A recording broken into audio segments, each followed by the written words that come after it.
राम राम, सत श्री अकाल, जय जिनेन्द्र। आपके समक्ष एक बार फिर मैं रवि रंजन सिंह, आपका दास।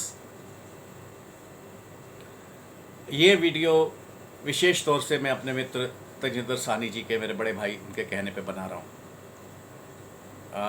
वीडियो मेन मुद्दे पे आने से पहले, मेन विषय पे आने से पहले मैं दो तीन चीज़ें क्लियर करना चाहूँगा।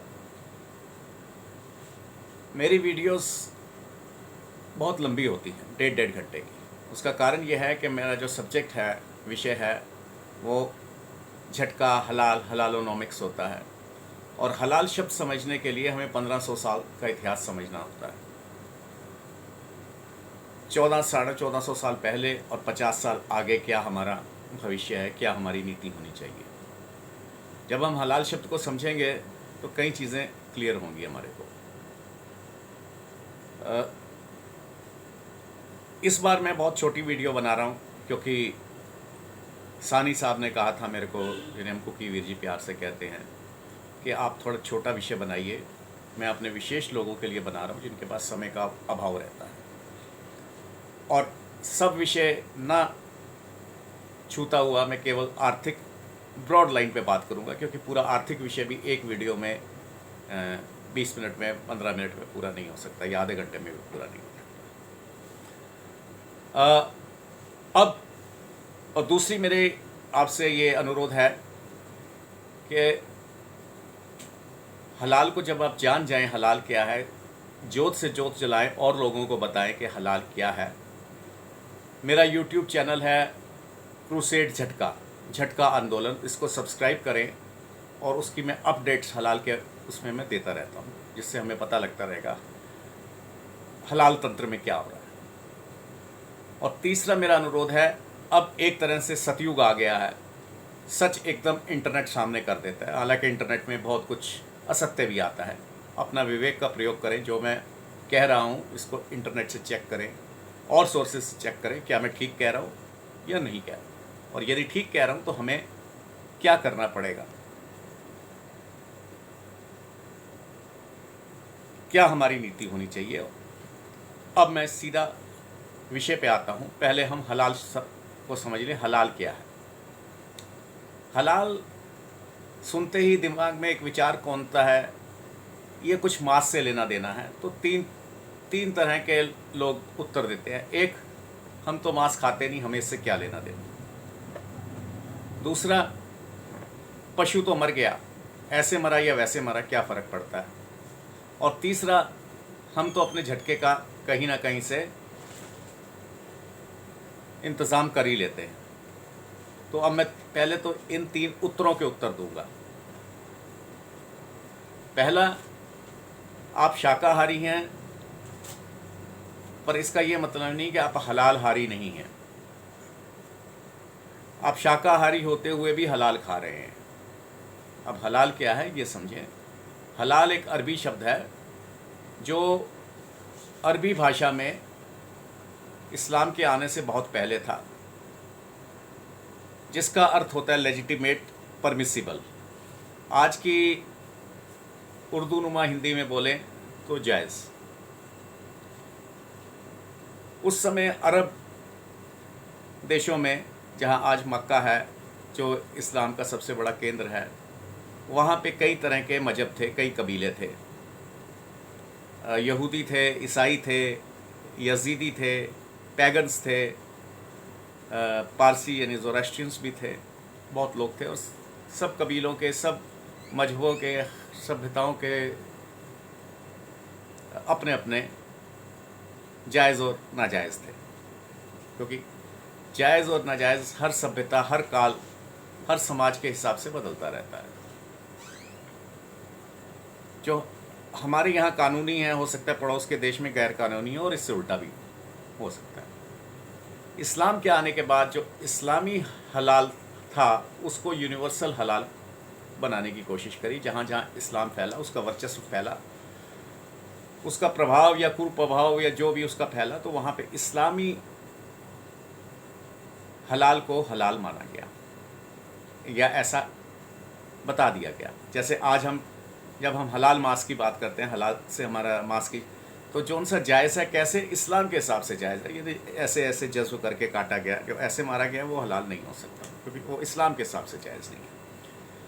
तो हम उसको इस्लामी हलाल के बजाय हलाल कहते हैं, यानी जो इस्लाम का हलाल है उसको हमने ये भी मान लिया कि वो हमारा भी हलाल है, यूनिवर्सल हलाल हो गया। इस्लाम में दो ही कंसेप्ट हैं, हलाल और हराम, ब्लैक और वाइट, बीच में ब्लू, ऑरेंज, ग्रे कुछ नहीं, और है तो बहुत थोड़ा है।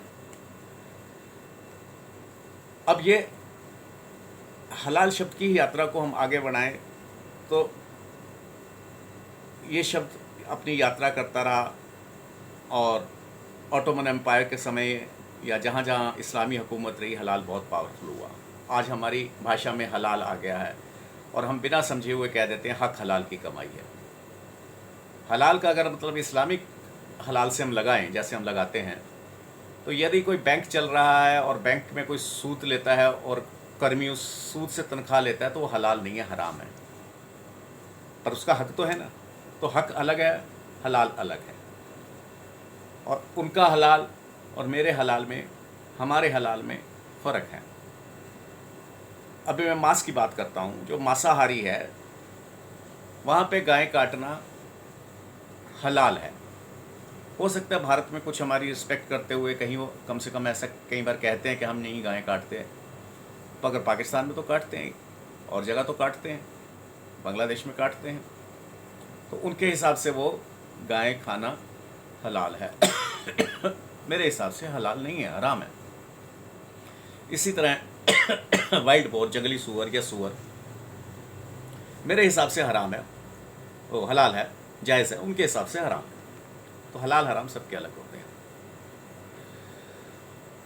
अब ये ऑटोमन एम्पायर में बहुत पावरफुल हुआ हलाल, और अब हम उसके बाद आ जाते हैं ऑटोमन एम्पायर के गिरने के बाद, यानी तुर्की हुकूमत खलीफा के गिरने के बाद, कमज़ोर होने के बाद, और द्वितीय विश्व युद्ध के ख़त्म होने के बाद, सेकेंड वर्ल्ड वॉर के बाद।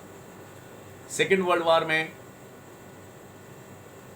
पुरानी कॉलोनियल एम्पायर्स जो थी, जिन्होंने उपनिवेश बनाए हुए थे, वो सुपर पावर्स ढहनी शुरू हो गई थी, कमज़ोर होनी शुरू हो गई थी, और जो पुराने मालिक थे उनके यहाँ आवागमन क्योंकि सस्ता हो चुका था, तो उनके यहाँ, और सुरक्षित भी हो गया था, तो पुराने जो कभी गुलाम होते थे, अब वो एशिया और अफ्रीका मूल के लोग उन जगह पे सेटल होने लगे जो कभी उनके मालिक होते थे। भारत की बात करें तो भारत क्योंकि ब्रिटानिया का उपनिवेश था, तो यहाँ के लोग लंदन में बहुत सेटल हुए, 1950 में जाना शुरू हो गया। उससे पहले 1940 में बहुत कम लोग जाते थे। उसमें सभी लोग गए, भारतीय, हिंदू भी गया, मुसलमान भी गया, सब गए। अब भारत और पाकिस्तान दो कंट्रीज़ बन चुके थे। यहाँ के मुसलमानों ने और बाकी मुसलमानों ने वहाँ पे अपनी छोटे छोटे मोहल्ले बनाए, जो बाद में छोटे छोटे जागीरे की तरह कन्वर्ट हो गए, जो आज की डेट में नो गो जोन्स बन चुके हैं, यानी वहाँ पे शारिया हुकूमत लागू है, शारिया पेट्रोलिंग होती है, और ये ब्रिटेन के लिए आज समस्या है। अब जब वहाँ पे ये लोग इकट्ठे हुए तो उन्होंने क्या, हमारी इतनी 2% 3% आबादी हो गई है, मगर हमारे को हलाल नहीं मिलता, तो इसके लिए हलाल सोसाइटीज़ बनाई गई, लंदन हलाल सोसाइटी या इस तरह की सोसाइटीज़, जिनका काम था कि हलाल उपलब्ध कराना। शुरू में इन लोगों ने कोशिश करी, तो ये समय वो था जब यूरोप की इकॉनमी गिर रही थी और पेट्रो डॉलर्स अपने चरम सीमा पर जा रहे थे। ये निर्णय लिया गया कि हम मुस्लिम कंट्रीज़ के जो हैं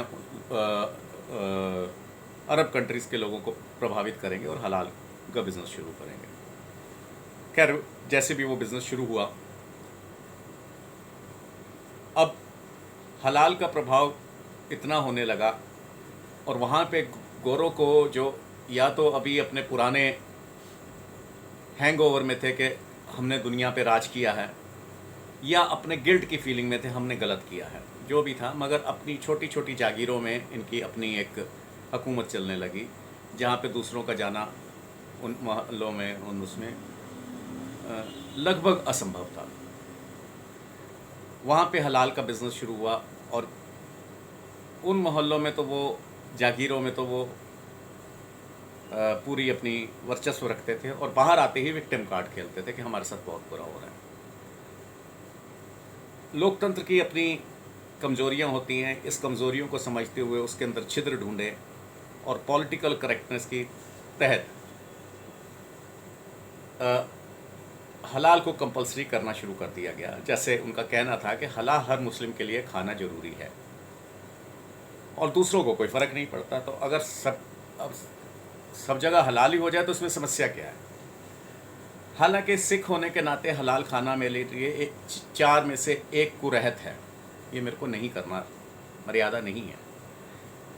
ईसाइयों ने भी उसको अपोज़ किया मगर ज़्यादा चली नहीं पॉलिटिकल करेक्टनेस के कारण। आज ये है कि जेलों में, स्कूलों में, कैंटीनों में लगभग केवल हलाल है और बिना बताए हलाल दिया जा रहा है, जिस पे कई बार केसेस भी होते हैं।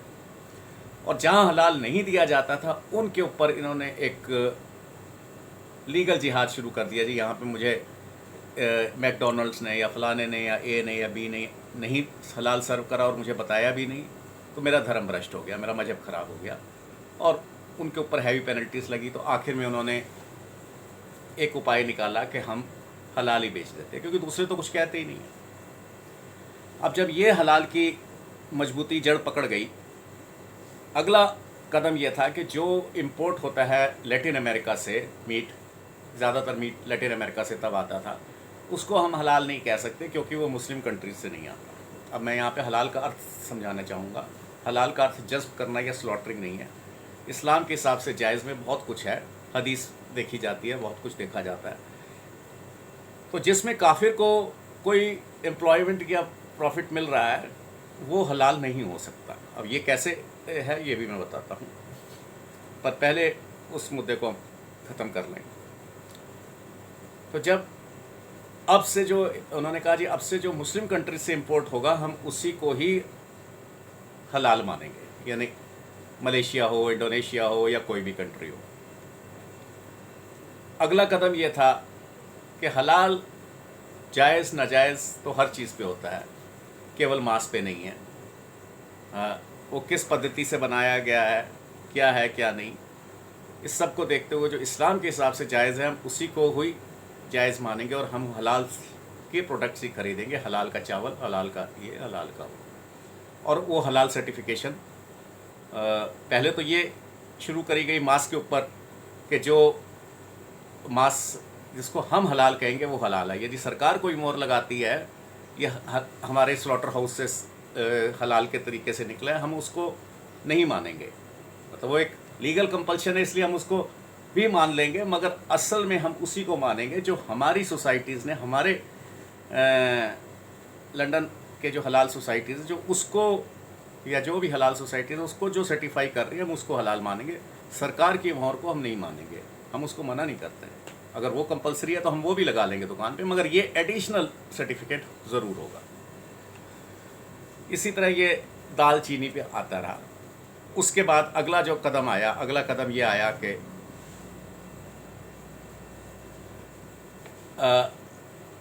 ग्लोबल हलाल कॉन्फ्रेंसेस शुरू हो गई। यानी ग्लोबल हलाल कॉन्फ्रेंसेस का अर्थ ये हुआ उन्होंने हर कंट्री में जाके, मुस्लिम गैर मुस्लिम कंट्रीज़ में जाके एक वो शुरू करी मुहिम कि इस्लाम में केवल हलाल खाया जाता है। तो यदि आप अपने प्रोडक्ट्स को हलाल सर्टिफाइड कर लेते हैं तो हम तो मुस्लिम कंट्रीज़ को में इंपोर्ट आराम से हो जाएगा और मुसलमान जहाँ पे भी है, चाहे वो अमेरिका में है चाहे भारत में है, वो उसको खुशी से खाएगा।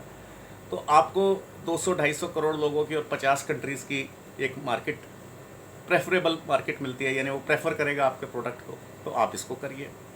और जिस कंट्री में भी हुआ वहाँ के वित्त मंत्री को, वहाँ के कॉमर्स मिनिस्टर को, वहाँ के प्राइम मिनिस्टर को बुलाया गया और समझाया गया और उसे भी समझ में आ गया भाई इसमें हर्ज क्या है। अब ये हर्ज नहीं समझ सके, मेरे घर के ऊपर किसी विदेश के या भारत के किसी इंस्टीट्यूशन के ऊपर किसी विदेश के कोई विदेशी झंडा लग जाए, उसमें हर्ज क्या है? तो 3 या 4 फुट का कपड़ा ही ना, मगर उसमें जो हर्ज है वो बाद में समझ आएगा उसका अर्थ क्या है।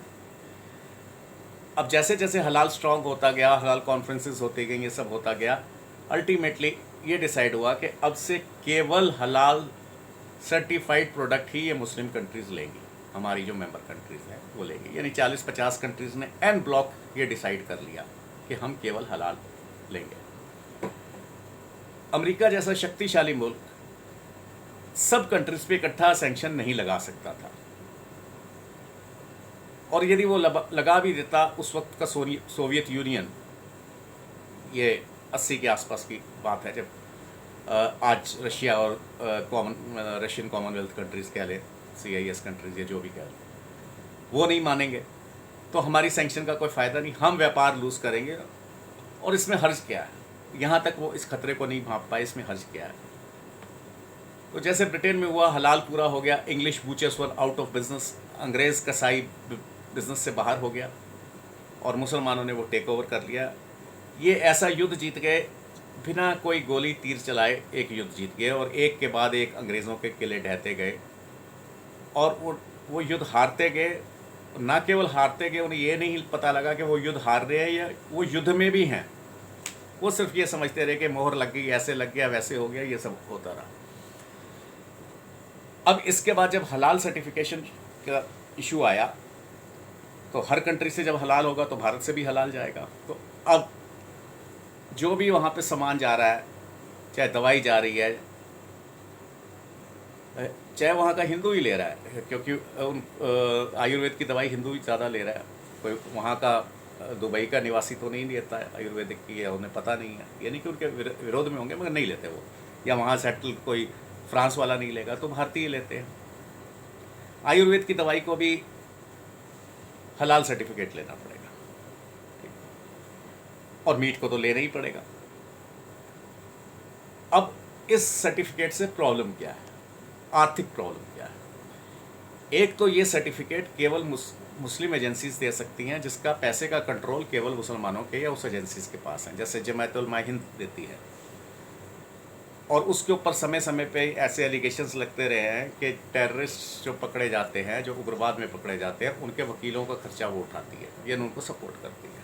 और इस पर वो कहते हैं जी हम तो इनोसेंट को सपोर्ट करते हैं, जब तक उसको अपराधी घोषित नहीं किया जाता हम उसको इनोसेंट मानते हैं और उसको हम लीगल सपोर्ट करते हैं। तो कसाब भी जब तक अपराधी घोषित नहीं हुआ अदालत में, तब तक वो भी इनोसेंट ही था, चाहे उसकी वीडियो देख रहे थे या फायरिंग कर रहे थे, मगर अदालत ने भी उसको दोषी नहीं माना था, तो वो दोषी नहीं है, उसको हम सपोर्ट करेंगे। मतलब एक ज़रूरी नहीं है कसाब की बात हो, मतलब एक जनरल बात कह रहा हूँ। तो इस तरह के जितने भी पकड़े जाते हैं उनको सपोर्ट करना, और जब अदालत ने दोषी मान भी लिया तब भी सपोर्ट करते रहे। चलिए, तो इसका मतलब ये हुआ कि जो पैसा उस सर्टिफिकेट में जा रहा है वो कहाँ प्रयोग हो रहा है? वो कहते हैं जी हम इस्लाम के फैलाव के लिए करते हैं, इस्लाम के भले के लिए करते हैं, ज़कात, जिहाद वगैरह वगैरह, जिहाद भी करते हैं हम इससे। जिहाद तो एक बड़ी अच्छी चीज़ है, ये तो एक धर्म युद्ध है। अब युद्ध किसका है, किसके खिलाफ है, ये समझना पड़ेगा। युद्ध में वार का मतलब दो वारिंग फैक्शंस होंगे। मैं अकेला बंदूक लेके तो किसी से लड़ने निकल नहीं जाऊँगा, कोई सामने तो होगा, और कोई कारण भी होगा युद्ध का। कारण यह है कि आपको इस्लाम के झंडे के तहत लाना है काफिरों को, उनके अनुसार जो मूर्ख है, जो नहीं समझते, जाहिल हैं, उनको इस्लाम की रोशनी में लाना और ज़बरदस्ती लाना है। अब चाहे उसके लिए लव जिहाद या जो भी जिहाद इस्तेमाल, पर उसका जो पैसा है वो इन सर्टिफिकेट से कैसे जा रहा है ये समझिए। अब मांस में जब हम आते हैं तो जो हलाल कैसे होगा मीट, उसमें कुछ शर्तें ऐसी हैं जिससे मुझे हम लोगों को कोई ज़्यादा फ़र्क नहीं पड़ता। जैसे पशु का मुंह मक्का की तरफ होगा तो वो पुण्य है, मक्का की तरफ नहीं होगा तो वो पाप है, वो हराम हो गया। इससे मुझे कोई ज़्यादा फ़र्क नहीं, आपको कोई फ़र्क नहीं, आप सबको कोई फ़र्क नहीं। मगर वो केवल नमाजी मुसलमान ही काटेगा और वही कलमा पड़ेगा, ये बात सोचने वाली है। अगर ये केवल उनके अपने प्रयोग के लिए होता है तो कोई बात नहीं थी। जैसे कोई जैन कहता है कि मैं नहीं चाहता कि कोई मांसाहारी या मांस खा के या शराब पी के मेरा खाना बनाए, या सिख होने के नाते मैं नहीं चाहता कि तम्बाकू वाले हाथ वाला आके मेरा खाना बनाए। यहाँ तक उनका अधिकार है, उसमें उसको कोई नहीं हम चैलेंज कर सकते। यदि वो चाहते हैं कि मांसाहारी ही करेगा और यही होगा, मुस्लिम ही करेगा, ठीक है। मगर ये उनके प्रयोग के लिए ना होकर ये मार्केट में बिक रहा है, यानी कमर्शियल यूज़ हो रहा है। तो क्या है, by the Muslims from the Muslims and for all, यानी सब इसको, पैसा तो सब देंगे मगर पैसा जाएगा केवल मुसलमान को ही। और ये तो बात रही जज्ब की या कलमे की, मगर वो पूरी चेन ही मुस्लिम होगी। अब सर्टिफिकेट जैसे मिलता है, इसको समझिए, एक होटल है उसको सर्टिफिकेट मिला रेस्टोरेंट को कि ये हलाल बेचता है। एक तो उसका प्रोडक्ट है जिसके ऊपर वो 500 रुपया 1000 रुपया फीस लेती है कि जी ये मुर्गा या ये मटन हलाल का है, हर प्रोडक्ट के पैसे फीस होगी।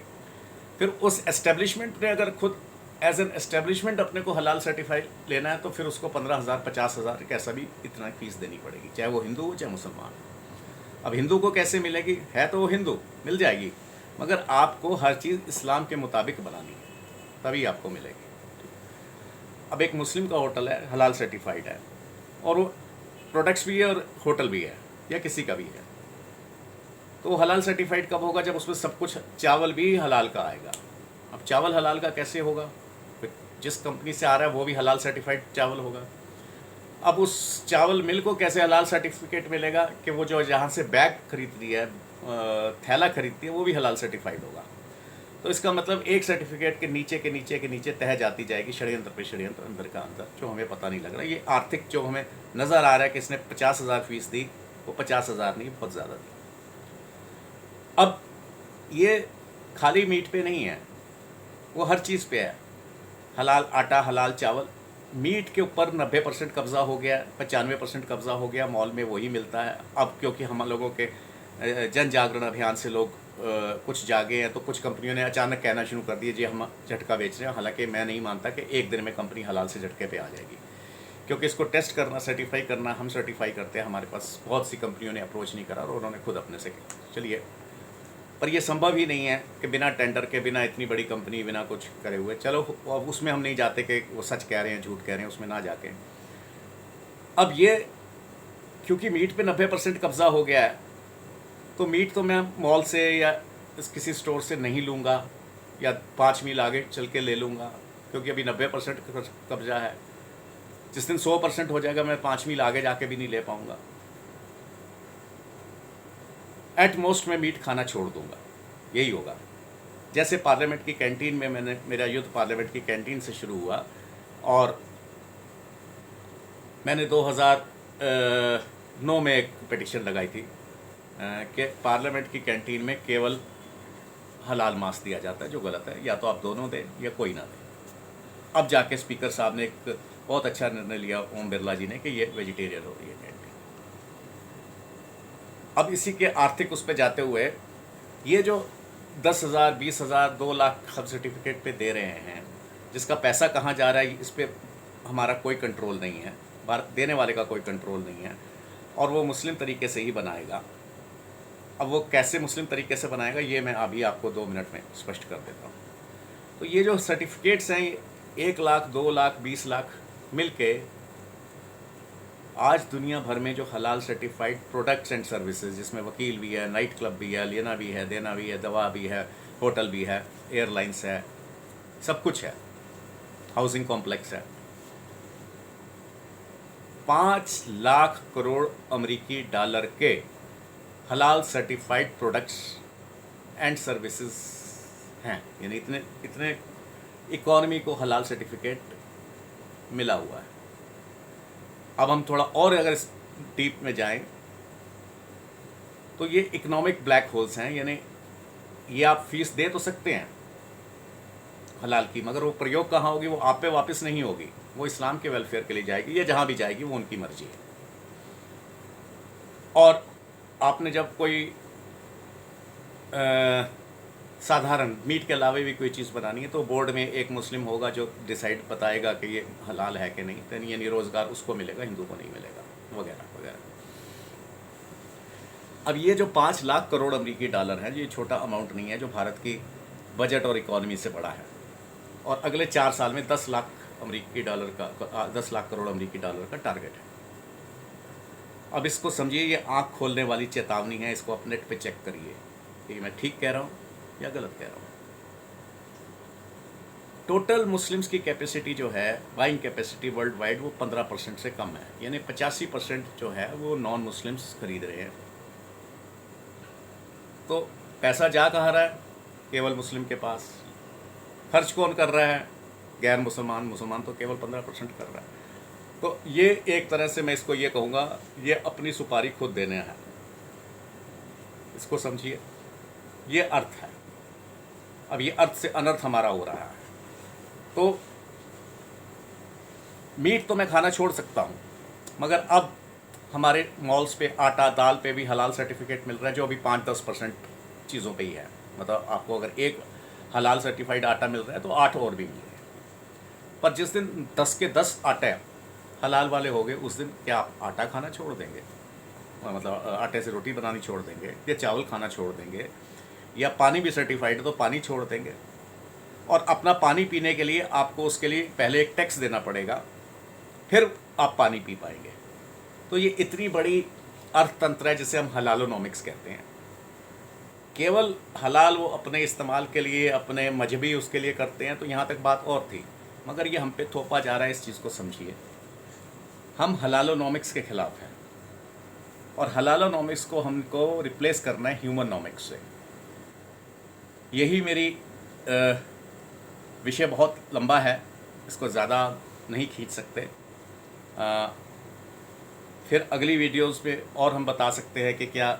एक आपको छोटा सा मैं उदाहरण देता हूँ चलते चलते। जैसे हम कहते हैं जी हम तो शाकाहारी हैं, हम शाकाहारी हैं जी, बिल्कुल हैं।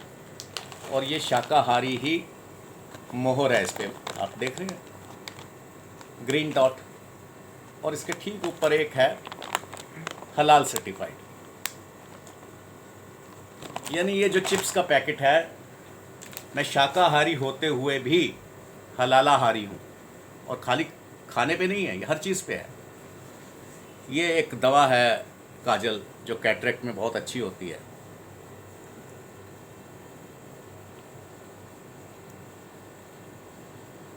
यानी अगर ये दवा मेरे को लेनी है, आंखें ठीक करनी है, तो पहले इस्लाम को मेरे को जज़िया देना पड़ेगा। बात मैं आपको दिखाता हूँ।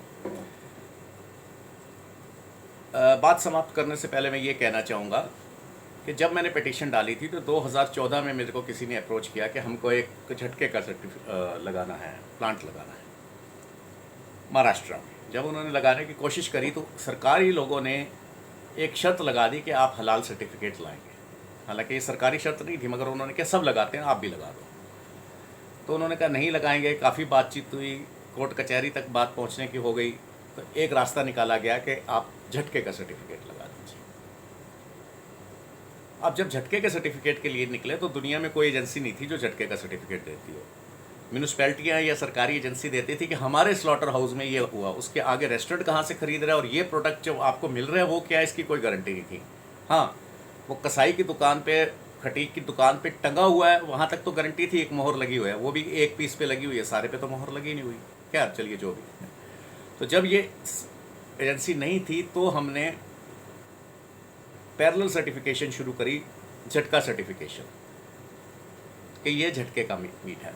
परंतु क्योंकि झटका हलाल तो हर चीज़ पे है, हलाल लिपस्टिक भी है, हलाल एयरलाइंस भी है, हॉस्पिटल भी है, तो हम झटका हर चीज़ को नहीं दे सकते थे। इसलिए हमने इसको स्प्लिट करा और झटका सर्टिफिकेशन अथॉरिटी केवल झटके को दे रही है। और जो ओरिजिनल ऑर्गेनाइजेशन थी लाइव वैल्यूज़, जिसने पहले झटके का दिया था, अब वो दूसरे नैतिक आहार, नैतिक का दे रही है, नैतिकता का। तो अब हमने उसकी एक पैरेलल सर्टिफिकेशन शुरू करी हुई है, जिसकी हमारे को बहुत ज़रूरत है। लोग कई कहते हैं कि जी हलाल सर्टिफिकेट हम हटवा देंगे। पहली बात, आप हटवा नहीं सकते, वो अपने लिए कर रहे हैं, हम उसको नहीं रोक रहे। दूसरी बात, हलाल सर्टिफिकेट हटाने से काम नहीं चलेगा।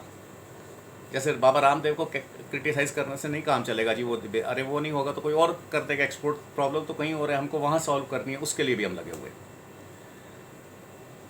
अब हलाल सर्टिफिकेट तो है, एक तरह से चेतावनी है कि शराब पीना स्वास्थ्य के लिए हानिकारक है। हम कह रहे हैं हम ये लेबल हटा देंगे, बल्कि हमको तो ये कहना चाहिए कि और बड़ा लेबल लगाओ। हलाल का लेबल होना ही चाहिए जो हलाल प्रोडक्ट है। प्रॉब्लम हमें हलाल के लेबल से या सर्टिफिकेट से नहीं है, प्रॉब्लम हलाल से है, क्योंकि उसमें हलाल सर्टिफिकेट कंपलसरी कर दिया गया है। नहीं भी किया जाएगा तब भी हलाल, तो तभी हलाल होगा जब आप इस्लामी तरीके से करेंगे। अब इस तरह इस्लामिक बैंकिंग यानी हलाल बैंकिंग और स्टॉक एक्सचेंज आ रहे हैं जो इससे भी ज़्यादा खतरनाक हो गए।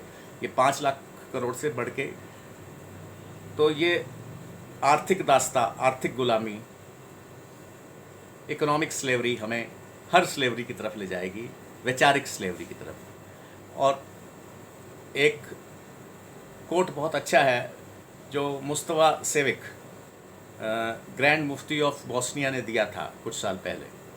उन्होंने कहा था इनको, तालिबान या जो भी उस समय ग्रुप बड़े एक्टिव थे, कि आप मूर्ख हैं, आप मुस्लिम खून क्यों व्यर्थ बहा रहे हैं। We will rule world through हलाल, हम हलाल के माध्यम से ही दुनिया पे कब्जा कर लेंगे और सबको इस्लाम में ले आएंगे, क्यों परेशान होते हैं।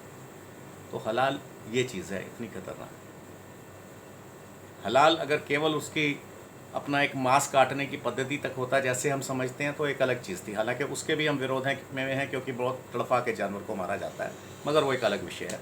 फिर भी अगर वो अपने लिए तड़फा के मारना चाहता है तो अलग बात है। वो ये भी एक अलग विषय है कि वो तड़फाया क्यों जाता है, उससे जो तड़फाना जो बच्चा शुरू से देख रहा है वो क्या ट्रेंड होता है। अब अर्थ पे वापस आते हुए, अगर हमने समय रहते नहीं करा तो सारा बिजनेस हमारे हाथ से निकल जाएगा, सारा रोज़गार हमारे हाथ से निकल जाएगा। और इसमें मैं अपना अनुभव, एक निजी अनुभव बता रहा हूँ। पाकिस्तान में किसी बाज़ार में हम खड़े थे तो किसी ने बताया, जी साहब ये जो दुकान है बहुत चल रही है, ये सन 65-66 तक हिंदू थे।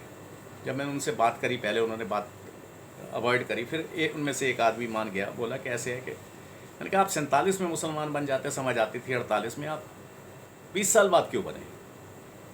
बोले हम कभी इस मार्केट के प्रधान होते थे पाकिस्तान बनने से पहले, उसके बाद भी हमारा यहाँ पे बड़ा इज़्ज़त थी, रुतबा था, लोग हमारी इज़्ज़त भी करते थे, हमें चाचा राम राम भी कहते थे, बाद में चाचा सलाम हो गया, पर चाचा तो रहे हम। हमें किसी ने गोली नहीं मारी, किसी ने कोई तलवार नहीं मारी, मगर हमारे एक दुकान पे ग्राहक ने आना बंद कर दिया क्योंकि काफिर की दुकान है। उनकी कन्फेक्शनरी थी, जलेबियाँ थी, बहुत अच्छी एक दुकान चलती थी समोसे से लेकर, और मुस्लिम कारीगरों ने या दूसरे कारीगरों ने भी आना बंद कर दिया क्योंकि कारीगरों को तंग करा जाता है। या तो हम, हमारे पास ना कारीगर है ना ग्राहक है, हम अंदर से कब तक खाएंगे।